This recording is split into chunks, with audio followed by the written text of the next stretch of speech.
प्यारे बच्चों, इससे पहले के वीडियो में आपने प्रेम घन की छाया स्मृति पाठ के संदर्भ में उसकी व्याख्या और उसकी जो विशेषताएं हैं, उसके जो संदेश हैं, उस पाठ का जो आशय है वो आपने देख करके समझ लिया होगा। लेकिन कई बार मैं ऐसा महसूस करता हूं कि बच्चे पाठ को पढ़ भी लेते हैं, कक्षा में बताए अनुसार वो उसकी व्याख्या को भी समझ लेते हैं, लेकिन जब प्रश्न लिखने की बात आती है तो वह सब कुछ जानते हुए भी अपनी भावनाओं को, अपने विचारों को भाषाबद्ध नहीं कर पाते हैं, उसको पूर्णतः भाषा में नहीं लिख पाते। उसके लिए क्या क्या कारण हो सकते हैं, पहले हम उस पर चर्चा करेंगे कि भाई सबसे पहली बात तो यह है कि वह कैसे शुरू करें और प्रश्न क्या हमसे मांग रहा है, किस चीज की डिमांड कर रहा है, कितना होना चाहिए, इसका वो चयन और सीमा निर्धारित नहीं कर पाते हैं। इस कारण वह प्रश्न के उत्तर के इर्द गिर्द घूमते रह जाते हैं और अपने उत्तर पूर्ण नहीं कर पाते हैं, जिससे उनके नंबर कम आ जाते हैं। और बच्चा ये समझता है कि मैंने तो सब कुछ किया था फिर भी मेरे नंबर कम आ गए। तो प्रश्न को टू द पॉइंट लिखना है। इसमें जितने भी प्रश्न पूछे गए, बताए गए हैं, वो सब टू द पॉइंट लिखना है। जितना प्रश्न मांग रहा है हम उतना ही लिखेंगे। और इस संदर्भ में मैं एक विशेष बात और बता दूं कि मैं जो प्रश्न पत्र पे चर्चा कर रहा हूं, आप ऐसा ना माने कि इसको सुनकर हम हूबहू ऐसा ही लिख दें। मैं सिर्फ आपकी मदद के लिए, आपकी सहायता के लिए उनके महत्वपूर्ण बिंदुओं को बताने जा रहा हूं कि ये चीज अगर इस तरह का प्रश्न आता है तो मुख्य रूप से ध्यान रखना है और उसके अंदर इन चीजों को समावेश करना है। हमेशा प्रश्न का उत्तर आप अपनी भाषा में लिखें, अपने अनुसार लिखें। आपने जो समझा है उससे सृजित कर इसका उत्तर लिखने का अभ्यास करें। मुख्यतः जो गद्य है उससे दो तीन तरह के प्रश्न पूछे जाते हैं। एक तो लेखक या कवि की भाषा शैली पे, दूसरा उस पाठ से संबंधित प्रश्न जो कुछ बन सकते हैं, और तीसरा आता है व्याख्या के लिए या आशय स्पष्ट करें। तो ये तीन तरह के प्रश्न जो है वो पूछे जाते हैं। और प्रश्न तो बच्चे फिर भी कर लेते हैं, लेकिन जब आता है कि किसी कथन का भाव स्पष्ट करें, तब हमारे बच्चे वहां पर थोड़े से रुक जाते हैं और उन्हें कठिनाई महसूस होती है। तो मैं पहले एक प्रश्न लेता हूं और उसका आशय स्पष्ट करना है। भारतेंदु जी के मकान के नीचे का यह हृदय परिचय बहुत शीघ्र ही गहरी मित्रता में परिणत हो गया। कथन का आशय स्पष्ट कीजिए। प्रश्न को फिर से ध्यान से सुन लीजिए। भारतेंदु जी के मकान के नीचे का यह हृदय परिचय बहुत शीघ्र गहरी मित्रता में परिणत हो गया। कथन का आशय स्पष्ट कीजिए। तो देखिए बच्चों, यहां आशय का मतलब है कि इसके कथन का मतलब क्या है और उसमें हमें किन किन चीजों का ध्यान रखना है, इसका मतलब क्या है। और यहां पर जो पाठ हमने पढ़ा है उससे हम इस बात को भली भांति परिचित हो गए हैं कि लेखक का जुड़ाव जितना नाम से उनके पिताजी द्वारा जो उनके बारे में, भारतेंदु जी के बारे में बताया गया, उससे जितना जुड़ाव था, जितना लगाव था, जब वो किसी व्यक्ति के साथ बारात में चौखंबा की ओर निकलते हैं और वहां से केदारनाथ पाठक से उनकी मुलाकात होती है और उसी समय उन्हें पता लगता है कि भारतेंदु जी का घर है, तो वह जुड़ाव, हार्दिक संबंध जो है वो और नजदीक हो जाता है। और यही कारण है कि वह बहुत जल्द वहां आने जाने लगते हैं, मित्रता बन जाती है उनसे। और जो परिचय उस समय हुआ था वह अब एक संबंध के रूप में विकसित हो जाता है। तो इस कथन का कहने का मतलब इतना ही है, इसको आप अपनी भाषा में अपने शब्दों में लिख सकते। अब इसी प्रकार हम दूसरे प्रश्न जो पूछे जाते हैं उस पर चर्चा करेंगे।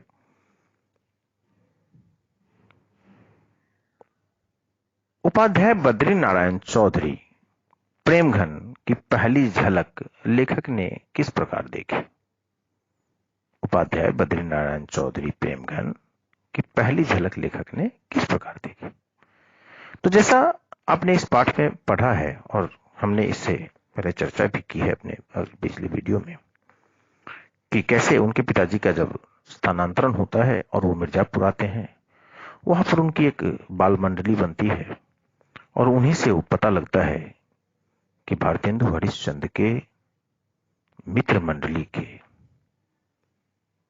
ही एक सदस्य बद्रीनारायण चौधरी जी मिर्जापुर में ही रहते हैं और वो फिर उनसे मिलने पहुंच जाते हैं। बरामदों में घनी लताओं के बीच एक छाया सी उन्हें दिखाई देती है। जब बच्चे उनसे संकेत करते हैं और वो देखते हैं कि दोनों कंधे पर बाल बिखरे हैं, एक हाथ खंबे पर था और यही लेखक के लिए उनकी पहली झलक थी। तो इसको आप अपने शब्दों में लिखेंगे। मैं बार बार कह रहा हूं क्योंकि मैं जो बता रहा हूं कि उसमें लिखना क्या है, क्या चीजें मूल रूप से होनी चाहिए। आप कभी भी इसको अक्षरशः ना लिखें, क्योंकि यह सलाह मैं कभी भी नहीं दूंगा कि आप किसी गाइड से, कुंजी से, उत्तर पुस्तिका से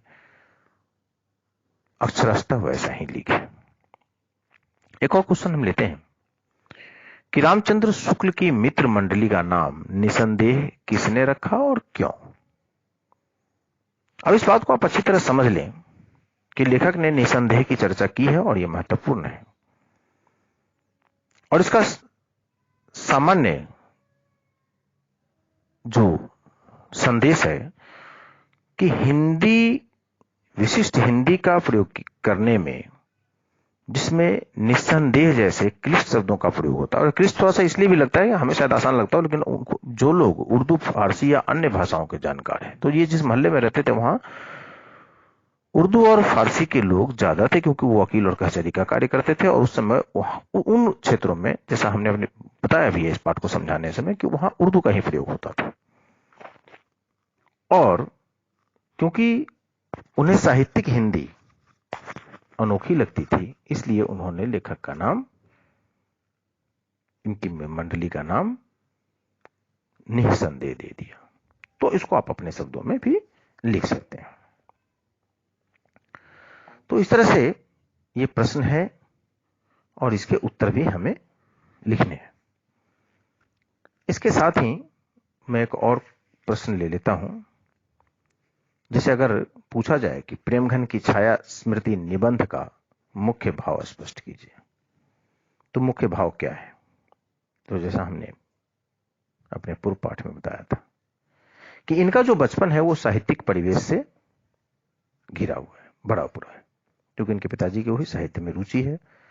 वो फारसी और हिंदी के उसको सूक्तियों को मिला करके बोलते हैं या प्रयोग करते हैं। भारतेंदु एवं उनके लेखक मंडल से इनका परिचय है और प्रेमघन जी के सानिध्य में आने के बाद ये एक अच्छे सफल रचनाकार बन जाते हैं, यानी साहित्यिक रूप जो स्वरूप है वो इनके अंदर जागृत होता है। हिंदी के प्रति इनका आकर्षण बढ़ता है और इसमें रचनाकार का, यानी जो शुक्ल जी हैं, उनके जीवन में हिंदी के प्रति जो रुझान है, उनके व्यक्तित्व का निर्माण है, साहित्यिक चर्चा परिचर्चा, उसके प्रति रुचि, इन सभी की ओर ध्यान आकर्षित किया गया है इस निबंध या संस्मरण के माध्यम से। तो बच्चों, हमें इन सभी तथ्यों को सामने रखना है अपनी लेखन शैली में, जिससे कि हमारे प्रश्न पूर्ण हो सके। अब इसके आगे एक और प्रश्न हम लेना चाहेंगे कि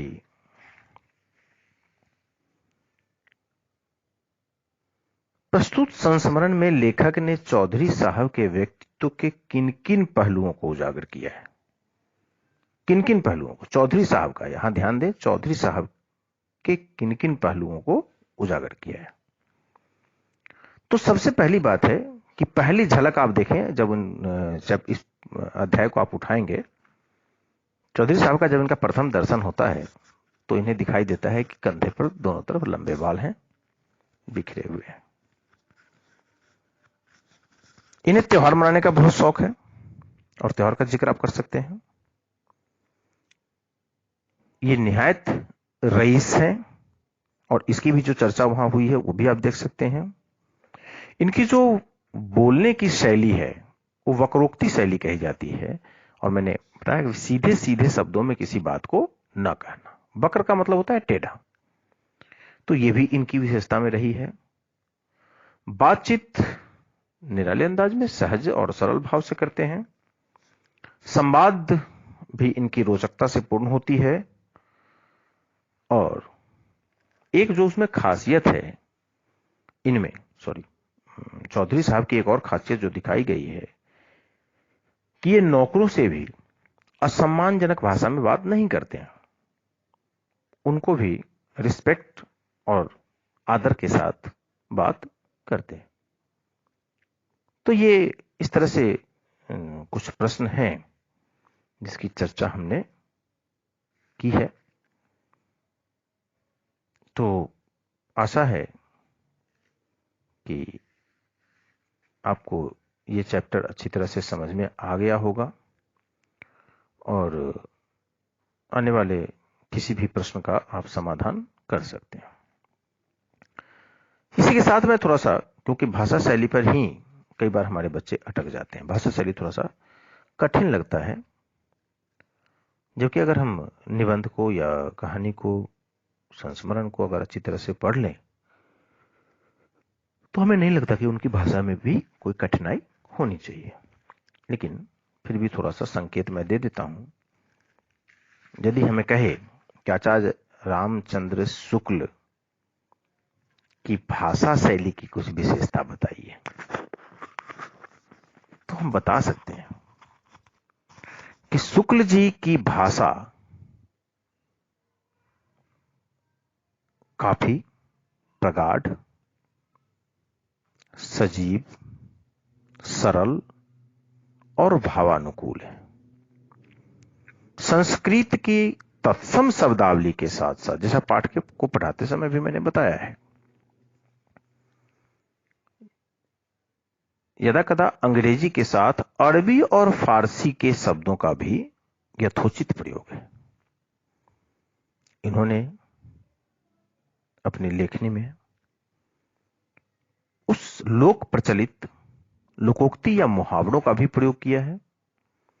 जो लोकोक्ति और मुहावरे जो हैं वह भाषा के प्रवाह को, उसकी सरसता को बढ़ा देता है और रुचिकर बना देता है, प्रभावशाली बना देता है।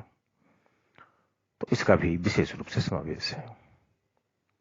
इनकी जो गद्य शैली है वो विवेचनात्मक है, जिसमें किसी भी विषय पर अपनी पूरी विचार प्रस्तुत करने की क्षमता है। सूक्ष्म तर्क योजना भी इनकी भाषा शैली में पाई जाती है और भाषा सबसे प्रमुख विशेषता है रोचक, शालीन कह लें, और विषय को पूर्णतः स्पष्ट करने वाली प्रतीत होती है। तो ये इनकी प्रमुख भाषा शैली की विशेषता है। तो प्यारे बच्चों, मुझे लगता है कि अब आप प्रश्न को लिखना कैसे है, अभी भी फिर मैं एक बात आपको याद दिलाता हूं कि ये न माने कि हमने किसी प्रश्न का उत्तर बताया है। हमने सिर्फ और सिर्फ संकेत दिया है आपको कि हम कैसे उनके प्रश्नों का जवाब दे सकते हैं। जैसे अगर छोटा सा एक प्रश्न और मेरे मन में आ रहा है, उसको भी ले लेते हैं, उसे हम शायद इसी के साथ समाप्त करना चाहेंगे। प्रेम घन की छाया स्मृति पाठ में लेखक ने चौधरी साहब के व्यक्तित्व के किन किन पहलुओं को उजागर किया है। ये वैसे हमारी चर्चा हो चुकी है, लेकिन यहां पर हम आपको बता दें कि चौधरी साहब के व्यक्तित्व की जो विशेषता है उसको हम पढ़ते समय थोड़ा सा अंडरलाइन कर लें तो आसानी से। उनका व्यक्तित्व प्रभावशाली है, कंधे पर बाल लटके हुए हैं, रईसी पूरी है। जब वो टहलते हैं, रईसी इसलिए लालटेन का शीशा चकनाचूर हो गया, लेकिन उन्होंने उसकी बत्ती नीचे नहीं की। जब वो टहलते हैं तो लड़का पान की तस्तरी लेकर उनके पीछे पीछे चलता है। यह उनकी रईसी दर्शाता है, यह भी एक उनकी विशेषता है। दूसरी बात है, साहित्य के क्षेत्र में उनकी विशेष रुचि है, और उनकी जो गणना है प्रेमधन जी की, वह अच्छे प्रसिद्ध साहित्यकारों में होती है, और विभिन्न साहित्यकारों की, क्योंकि वो भारतेंदु मंडली से हैं, वहां भीड़ लगी रहती है। जैसा रईसी की चर्चा हमने ऊपर किया है, तो वो त्योहारों को भी बड़े ही उत्साह के साथ उत्सव को मनाते हैं। बोलचाल में वक्रता है, और जैसा हमने पहले बताया, उनकी विशेषता बताई रखी थी कि उन्होंने अपने से छोटे या नौकरों के साथ भी एक अच्छा व्यवहार रखते हैं। तो ये इनकी विशेषताएं हैं। तो मैं समझता हूं कि अब शायद आपको इस पाठ से संबंधित प्रश्न के उत्तर देने में कोई कठिनाई नहीं होनी चाहिए। यहां एक चीज और जो बहुत बार पूछी जाती है कि उपाध्याय जी के बारे में, कि वो किस भाषा के पक्षधर हैं। तो वहां पर थोड़ा सा ध्यान रखेंगे, ज्यादा कठिन भी नहीं है, कि नागरी भाषा को भाषा मानते हैं। वे बराबर नागरी भाषा ही लिखते हैं, और उनका मानना है कि यह नागर अपभ्रंश से उत्पन्न है। शिष्ट लोगों की, यानी जो सुशिक्षित पढ़े लिखे और सभ्य लोग थे, उनसे जो भाषा विकसित हुई वह नागरी कहलाई। इसी के साथ इस पाठ को समाप्त करते हैं। धन्यवाद। जय हिंद।